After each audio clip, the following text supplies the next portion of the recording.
titulares. Nuevos enfrentamientos en Palo Quemado deja heridos. Balacera al norte de Quito dejó víctimas humanas. Changuín, primera baja en el gabinete de Daniel Noboa. Un ex policía recibirá pagos por seguir a personas. 27 migrantes ecuatorianos fueron rescatados en Osaka, México.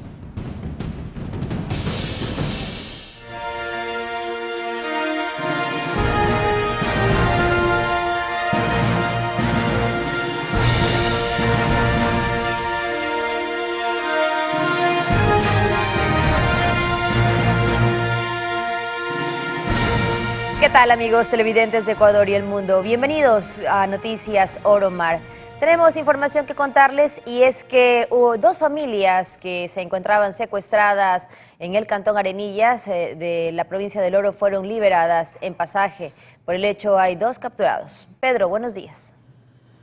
Buenos días, Katy. Amigos televidentes, aquí iniciamos Noticias Oro Mar y mucha atención porque en otro tema, la ruta de la procesión del Cristo del Consuelo en el suburbio de Guayaquil está definida para este viernes 29 de marzo desde las 7 horas. Esta procesión es la más grande de la ciudad. Iniciamos con la siguiente información. Los chats de Leandro Norero exponen conversaciones entre él y el ex policía Angelino, quien seguía a personas que eran ubicadas mediante la información del ECU 911.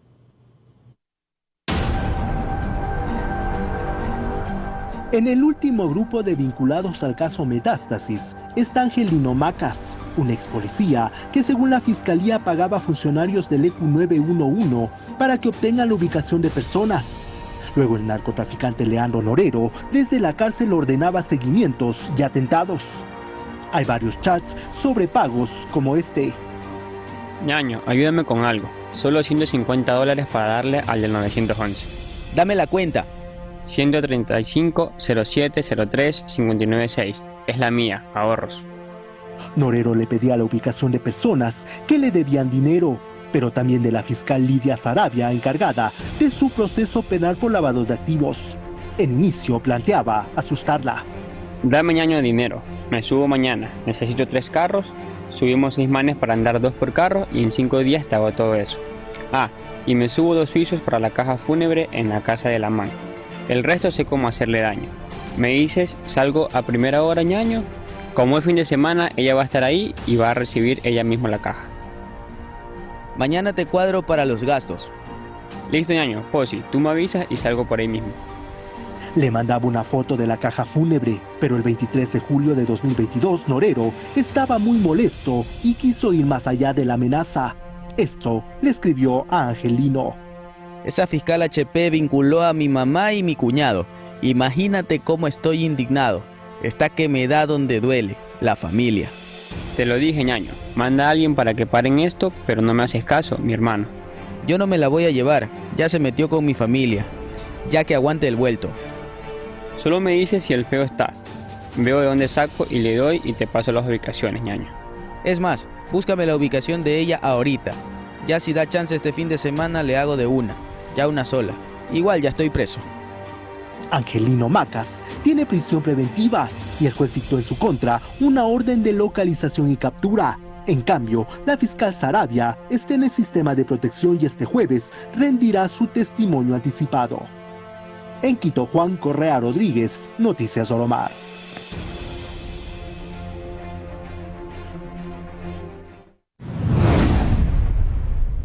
Y atención, entre el 2019 y 2023, Mayra Salazar declaró ante la Contraloría haber incrementado su patrimonio en más de $300.000. Los chats del caso Purga revelan que en octubre del 2023 adquirió una casa valorada en $270.000. Entre esos años fue funcionaria de la Asamblea Nacional, el Parlamento Andino y la Corte Provincial del Guayas. Cuando empezó en la función pública, declaró su patrimonio en $20.153. 4 años después, declaraba $321.184. Ya en funciones en la Corte Provincial del Guayas, reportó 2 casas valoradas en $123.000 cada una. En deudas por cobrar ascienden a $116.000 y en el apartado derechos fiduciarios o herencias, $160.000. En el Servicio de Rentas Internas reporta que aunque entre el 2018 y 2022 no pagó impuestos a la renta, En 2017 pagó $5.538 y $17.547 de impuesto a la salida de divisas. Es decir, que entonces sacó del país al menos $350.000. Además, Salazar figura como gerente general de la firma Más Producciones Protmas S.A., donde Daniel Salcedo era accionista. Según información del SRI, esta empresa sacó del país alrededor de $334.000 en el 2019.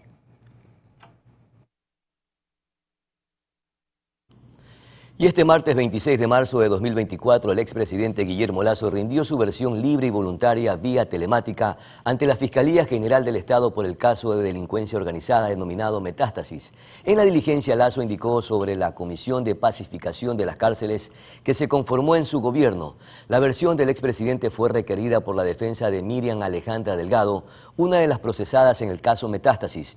En este sentido, tanto Delgado y la colombiana Claudia Garzón fueron parte de la Comisión de Pacificación Carcelaria y son investigadas por la Fiscalía por supuestamente haberse extralimitado en sus funciones en tratos indebidos con reos.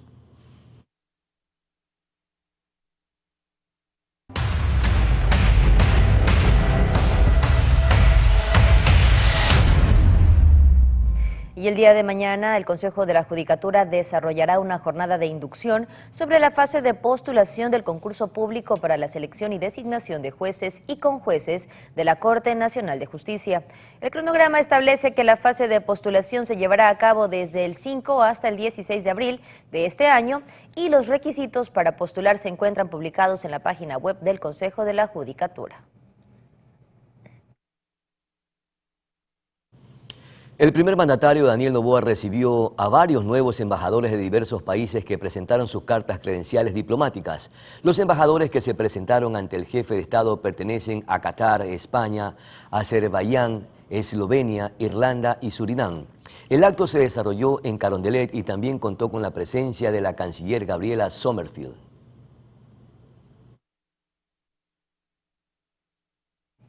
Y la titular de la Secretaría Nacional de Educación Superior, Ana Chang-Wing, presentó la renuncia al cargo este martes 26 después de un poco más de 3 meses de gestión. En su carta de renuncia explica que los motivos del cese al cargo son de índole personal y agradece al presidente de la República, Daniel Noboa. Asegura que seguirá apoyando la gestión del gobierno desde otra trinchera. Chang-Wing resaltó los logros alcanzados durante su gestión. Entre ellos está que los jóvenes de Santo Domingo y provincias amazónicas se verán beneficiados con la creación de nuevas universidades. Hasta el momento se desconoce quién reemplazará a la funcionaria. Y la Corte Constitucional declaró constitucional la renovación del estado de excepción por 30 días más, decretado por el presidente de la República, Daniel Noboa. Esta medida regirá hasta el 8 de abril. El organismo informó del dictamen este 26 de marzo. En caso de conflicto armado interno, las Fuerzas Armadas pueden movilizarse e intervenir de conformidad con el ordenamiento jurídico sin necesidad de la declaratoria de estado de excepción. El dictamen fue aprobado el 21 de marzo con 8 votos a favor. La Corte también dispuso a la Defensoría del Pueblo que en el marco de sus competencias realice seguimiento de las actuaciones realizadas en relación con la declaratoria e informe al respecto una vez que ésta finalice. Y los asambleístas empiezan su primer receso legislativo desde este 26 de marzo, tras no ratificarse en sus observaciones a la proforma presupuestaria del 2024. La Asamblea Nacional empieza su primer receso legislativo desde este martes 26 de marzo hasta el próximo 9 de abril. Estas vacaciones se extenderán por 15 días, como lo establece la Ley Orgánica de la Función Legislativa y la Constitución. Informar que el legislativo tiene por ley 2 recesos obligatorios al año, aunque el segundo periodo de vacaciones del 2024 aún no está definido. Durante este lapso de tiempo, el Pleno de la Asamblea Nacional y las comisiones especializadas no sesionarán. Asimismo, los plazos y términos de los trámites ordinarios para la aprobación de leyes y sustanciación de solicitudes de juicios políticos, tramitación de amnistías, indultos, enmiendas y reformas a la Constitución y demás trámites se suspenden. Mencionar que la Asamblea se fue de vacaciones después de no ratificarse en sus observaciones a la proforma presupuestaria 2024. Se necesitaban 92 voluntades, pero solo se registraron 75, que provinieron en su mayoría del correísmo y el Partido Social Cristiano. Recordemos que el viernes pasado el legislativo devolvió al Ejecutivo la proforma con observaciones con 73 votos favorables. Es así que el documento entrará en vigencia con la propuesta inicial del gobierno. En Quito, Juan Correa Rodríguez, Noticias Oromar.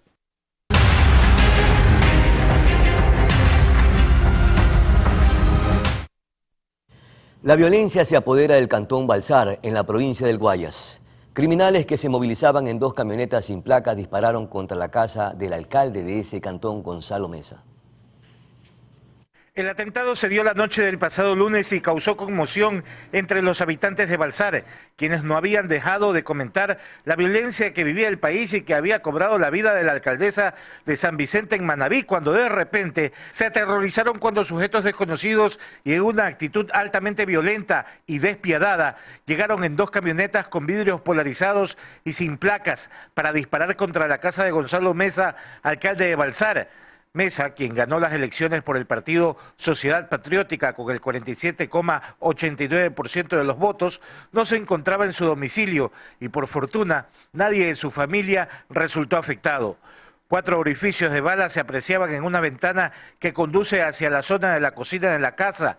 Nadie en Balsar quiso pronunciarse ni emitir ningún comentario por el temor que existe a las represalias que ciertos grupos podrían tener.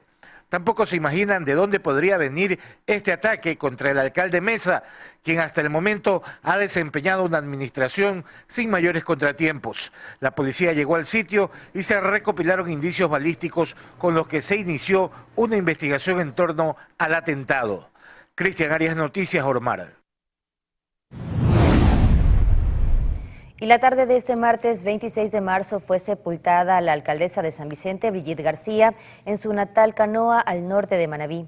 Para los actos religiosos y fúnebres se reforzó la seguridad del lugar con el despliegue de un contingente policial y militar.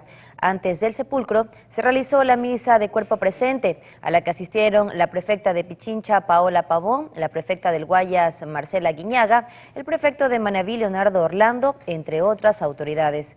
Por el deceso de García, el Cabildo decretó 3 días de luto y anunció que no existe atención en las diferentes dependencias. Además, exigen justicia y aseguran que trabajarán juntos para honrar su legado. Se prevé que este miércoles Robert Fabricio Lara asuma la alcaldía, mientras que en Manta los restos del director de comunicación Jairo Loor, quien fue asesinado junto a la alcaldesa, fueron sepultados el día lunes en el cementerio de Cuba en la parroquia Eloy Alfaro.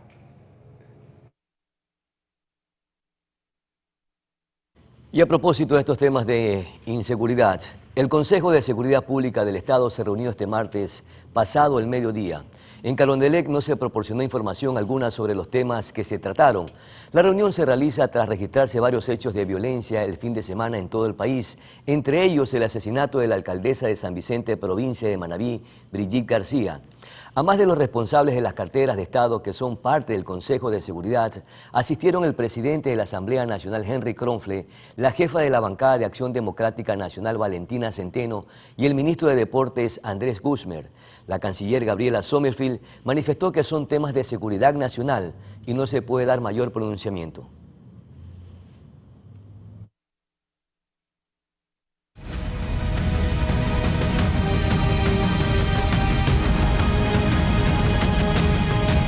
Y en el marco de la consulta ambiental en Palo Quemado, la gobernación de Cotopaxi aclaró que las fuerzas del orden no han utilizado armamento de fuego letal ni perdigones y que 3 personas resultaron heridas por la manipulación de armas de origen artesanal. En esta misma línea, el Comando Conjunto de las Fuerzas Armadas también rechazó los actos violentos.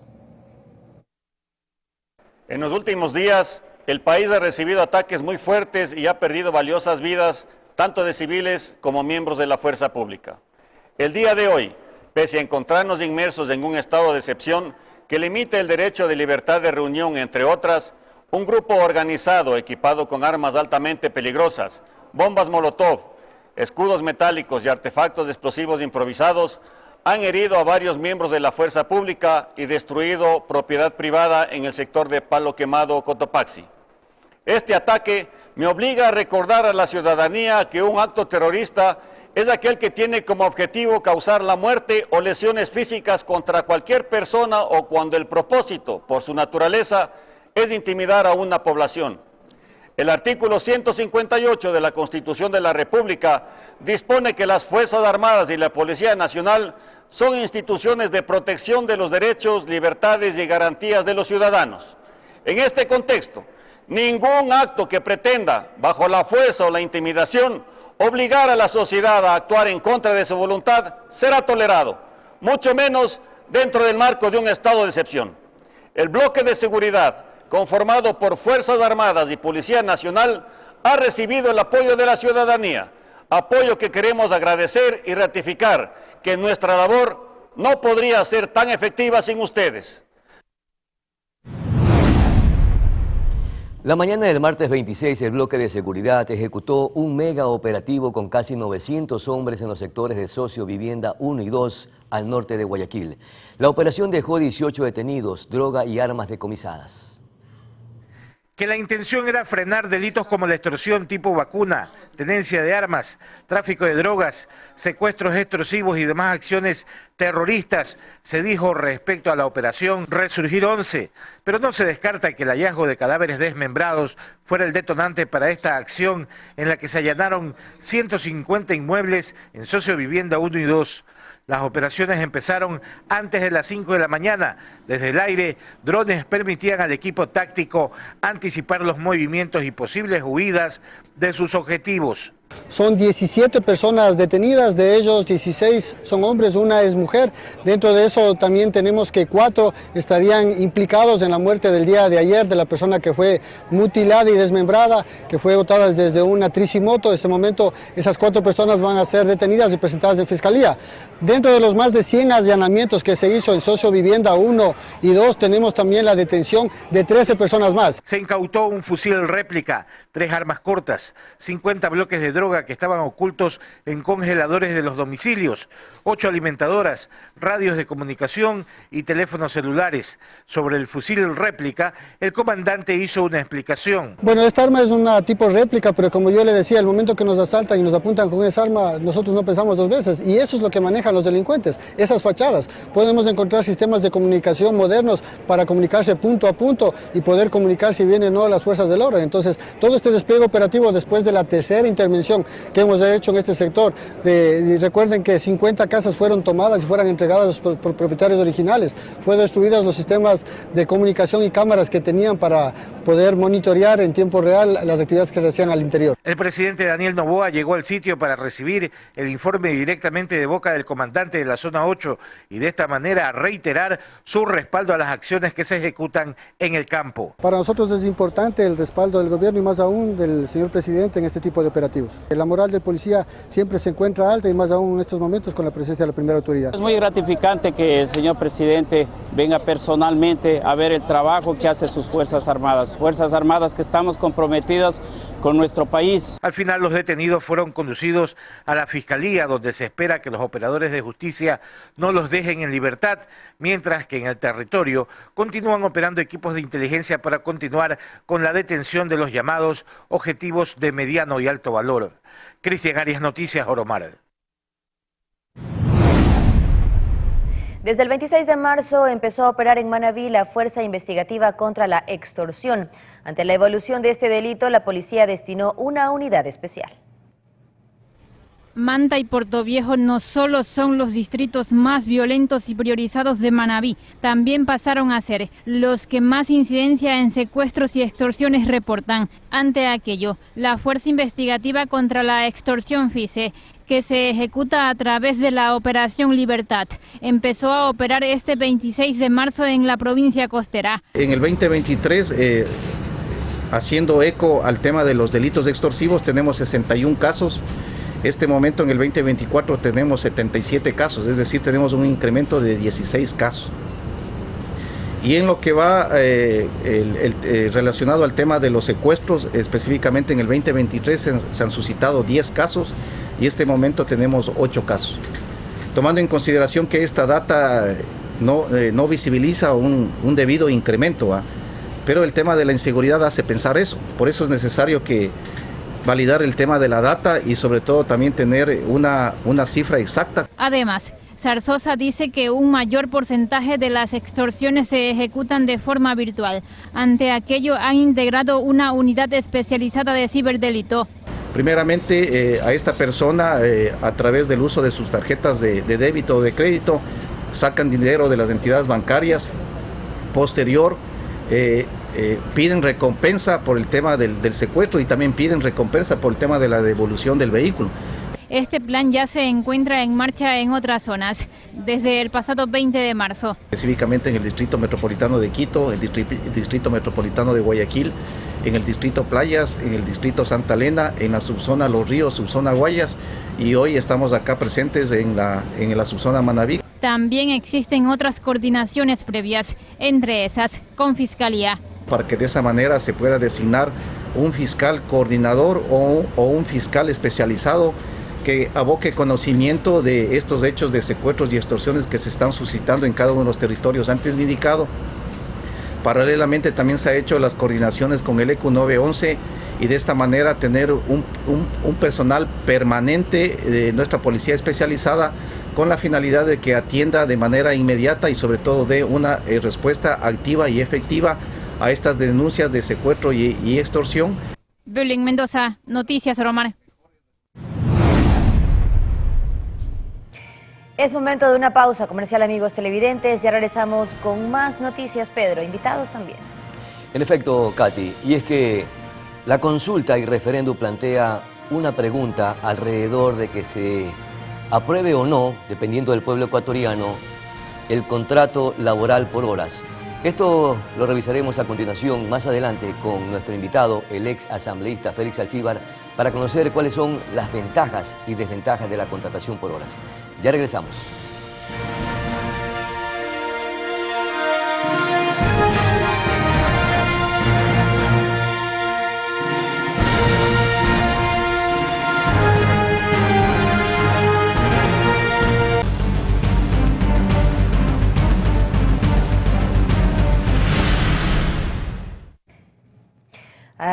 A menos de un mes de la consulta popular y el referéndum del 21 de abril, el CNE y otras 17 instituciones del país instalaron la Mesa de Seguridad Electoral.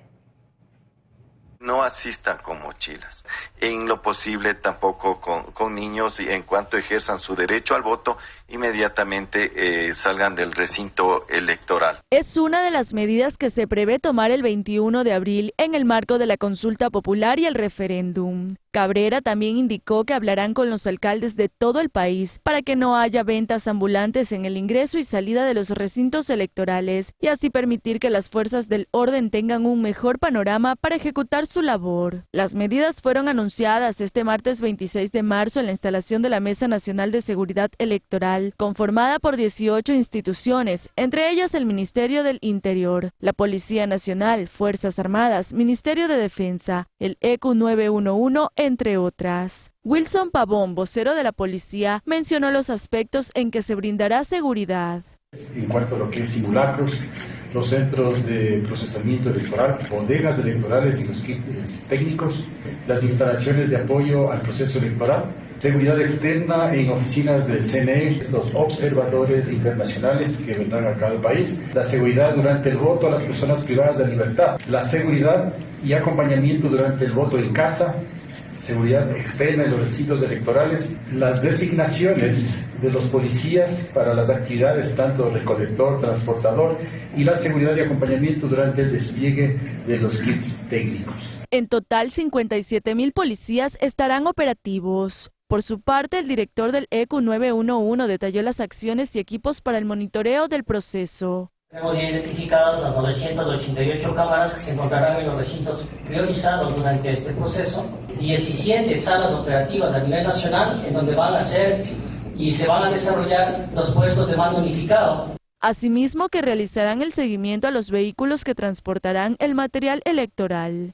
No obstante, además de la seguridad, hay otras preocupaciones, por ejemplo, la relacionada al presupuesto. La presidenta del organismo electoral se refirió al tema. Sigue siendo nuestra preocupación el tema del presupuesto, pero las conversaciones con el Ministerio de Finanzas siguen adelante entendiendo también de que el presupuesto general del Estado, al ser ya haber pasado por la Asamblea Nacional y entrar en vigencia, facilita un poco más las cosas. La funcionaria también informó que el 25% de papeletas y documentos ya está impreso, por lo que se realizaron las primeras entregas a la empresa encargada de armar los paquetes electorales. Mientras tanto, el 7 de abril se realizará el simulacro electoral previo a las elecciones. Tania Loor, Noticias Oromar. El Frente Unitario de Trabajadores de la SUAY, con el respaldo de organizaciones y partidos de izquierda, impulsa el no en la consulta popular sobre el trabajo por horas.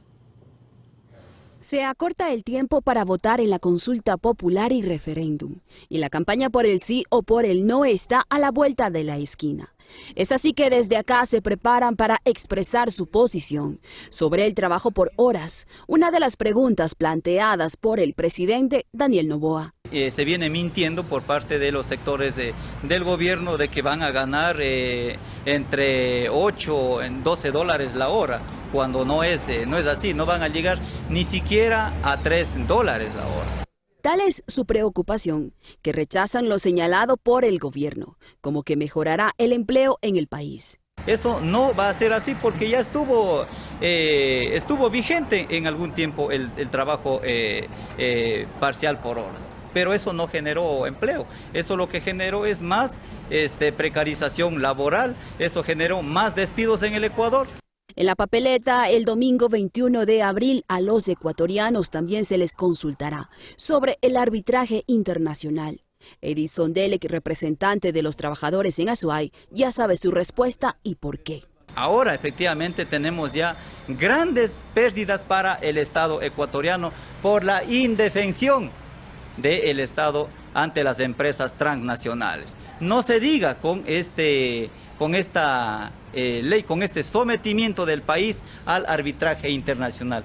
Tal es así que el Frente Unitario de Trabajadores hará campaña activa por el no sobre estos dos temas, con el apoyo de organizaciones sociales y partidos de izquierda, como Unidad Popular y Pachacutic, que desde ya manifiestan que no aceptarán el triunfo del sí en las urnas en cuanto al trabajo por horas y el arbitraje internacional. En el supuesto no consentido de que pasara esto, va a haber movilización, va a haber lucha, va a haber pelea en el Ecuador. Eso ténganlo por seguro y el gobierno, los sectores que hoy están impulsando estos temas, pues deben estar conscientes de aquello.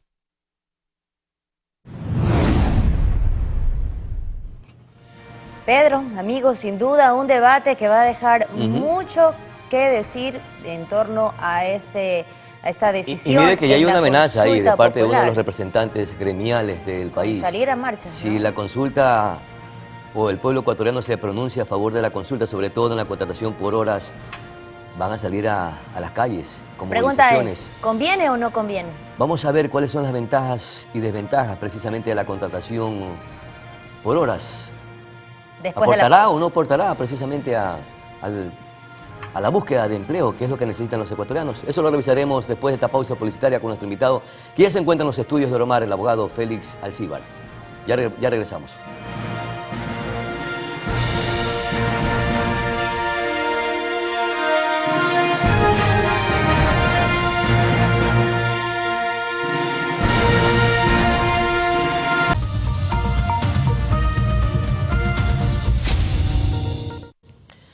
Estamos de vuelta, gracias por seguir en compañía de Noticias Oromar. Y como lo habíamos manifestado, el 21 de abril se realizará la consulta popular y el referéndum planteada por el presidente Daniel Noboa.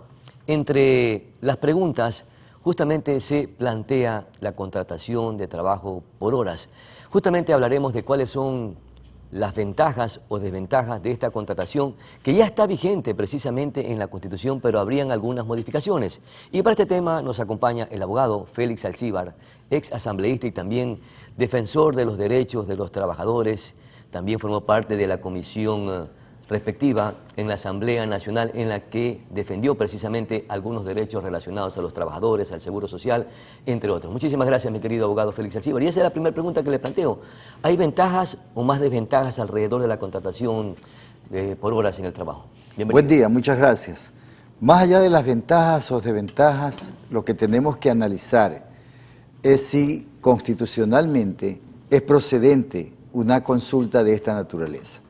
Porque la Constitución hoy determina claramente de que está prohibido en el Ecuador la tercerización laboral y la contratación por hora.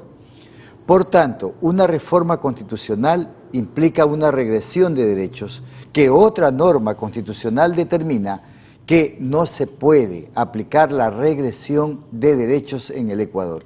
Por tanto, puede quedar allí flotando una situación que, así el pueblo se pronuncie favorablemente, hay una inconstitucionalidad que analizar más allá de que apruebe volver al trabajo por hora en el Ecuador. ¿Y en qué momento se vulnera o se conculcan derechos? Porque se va a plantear a través de un ejercicio democrático, precisamente a través de una de las preguntas que se plantea en el referéndum, para que el pueblo ecuatoriano se pronuncie y se hagan reformas o modificaciones a la Constitución y se incorpore o no esta modificación en la parte pertinente, que se contraten por hora. Es decir, que no se conculca ningún derecho. Lo que doctor. está escondido en la pregunta y que aparentemente no se conculca derechos, pero en el fondo sí se va a conculcar derechos. Por ejemplo, la estabilidad y el contrato indefinido de trabajo que hoy está vigente a partir de la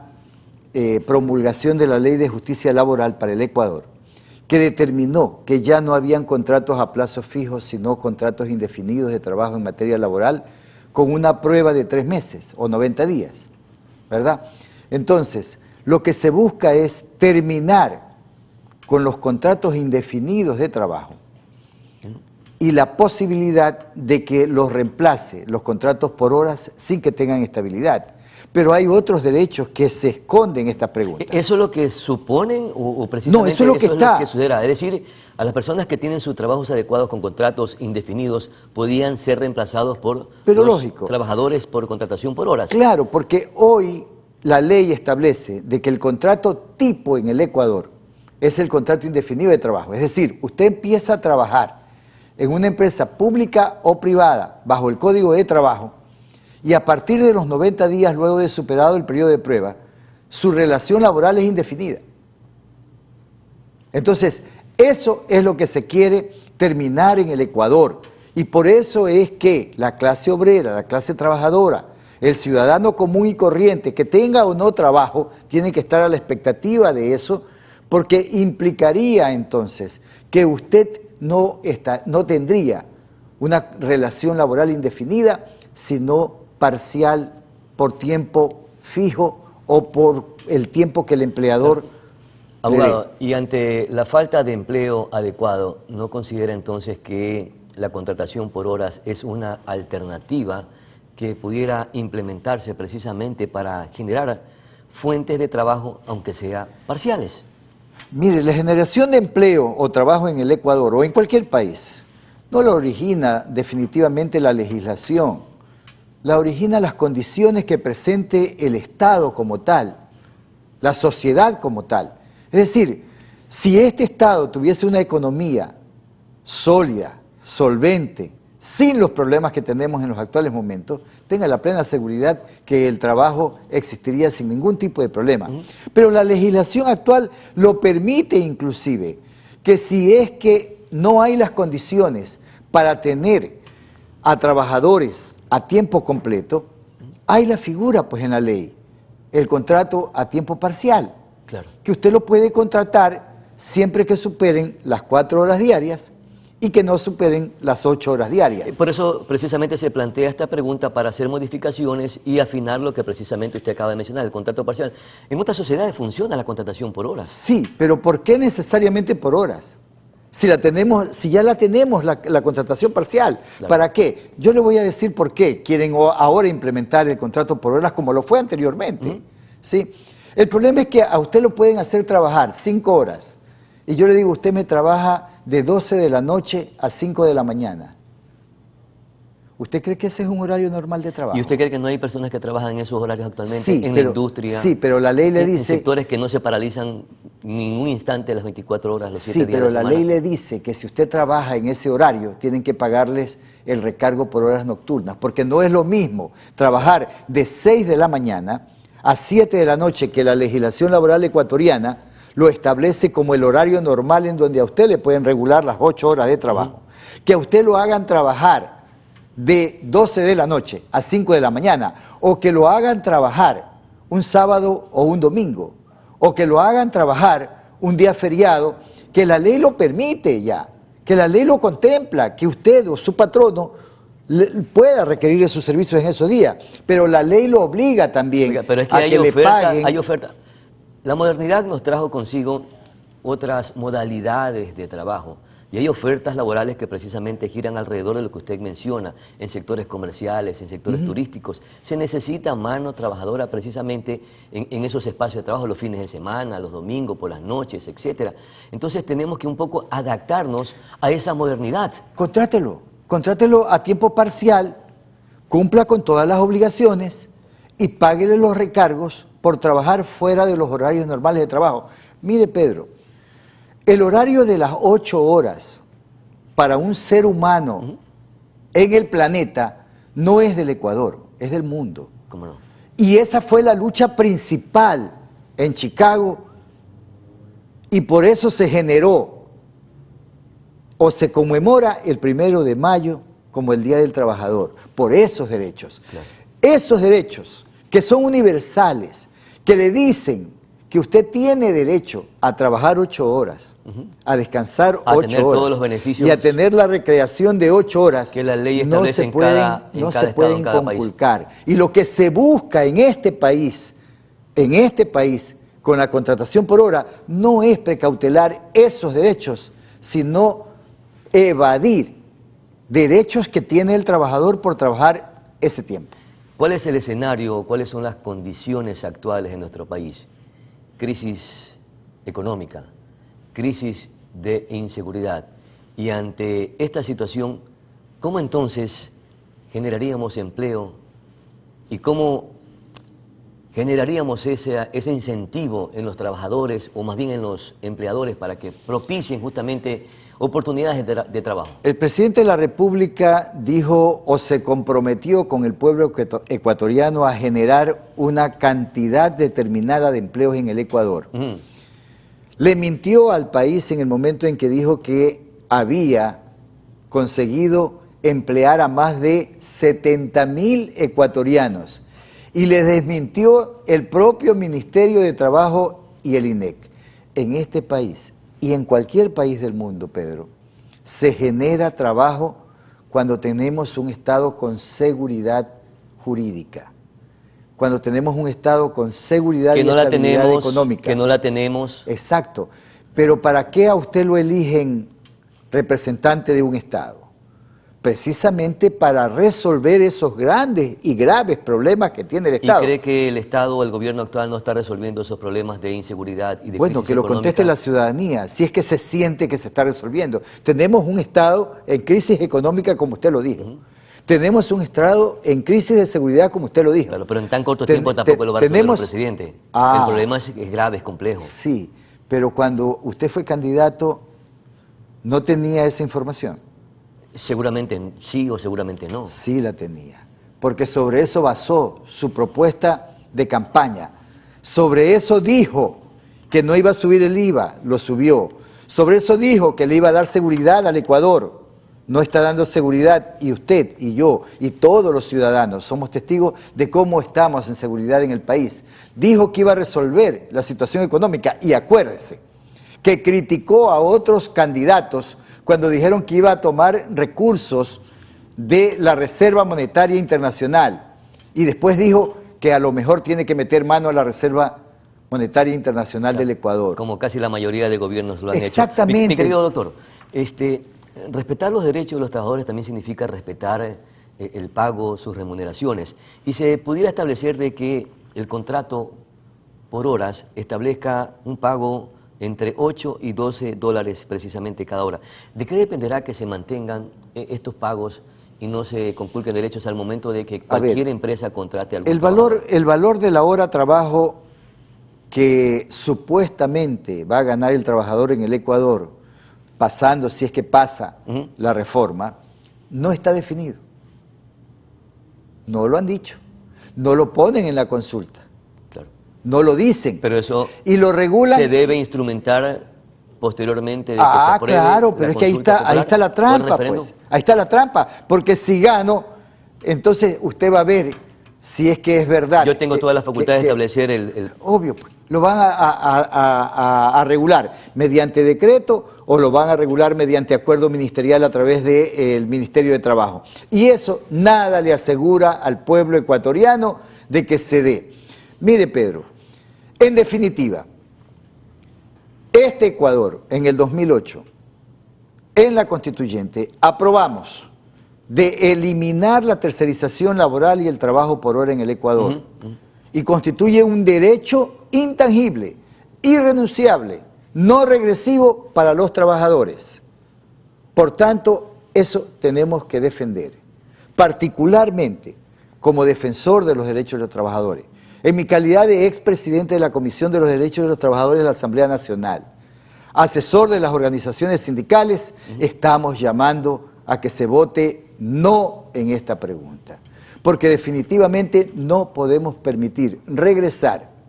¿Sabe cuántos trabajadores eran vulnerados de sus derechos? Cualquier cantidad de trabajadores con empresas tercerizadoras que contrataban a trabajadores por 3 meses, los sacaban a los 3 meses y no les pagaban un solo centavo en su remuneración.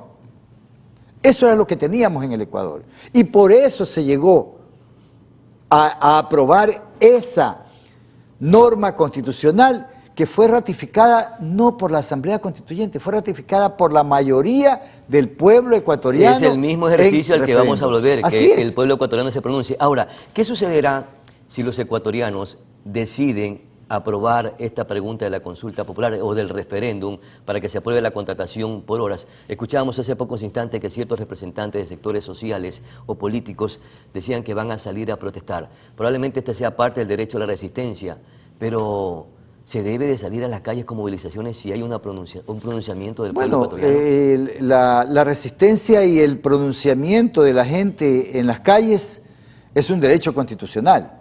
Pero yo le recuerdo también que en el 2015 el pueblo, la Asamblea Nacional aprobó una enmienda constitucional, el gobierno de Rafael Correa, al que yo pertenecí y pertenezco a la línea política, ¿verdad? Y posteriormente se implementó esa reforma constitucional en el 2016. Regresaba derechos. ¿Y qué dijo la Corte Constitucional en el 2018? Es inconstitucional.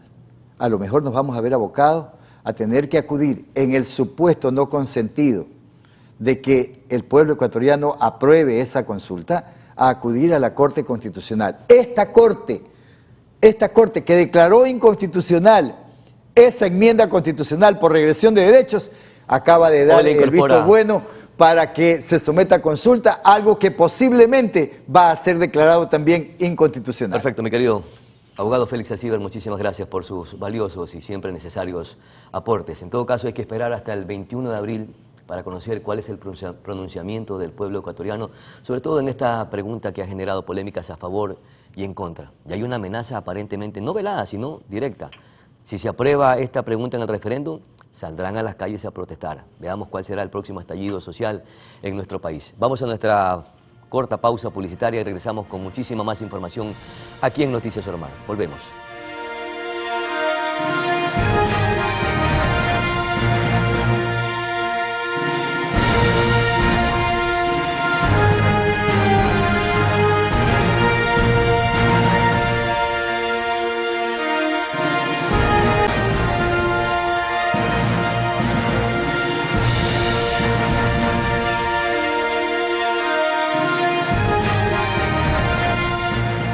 De regreso, amigos televidentes, vamos a enlazarnos inmediatamente con Cristian Arias en la ciudad de Guayaquil, quien nos trae información de la urbe. Buenos días, Cristian, bienvenido. Cuéntanos, ¿dónde te encuentras?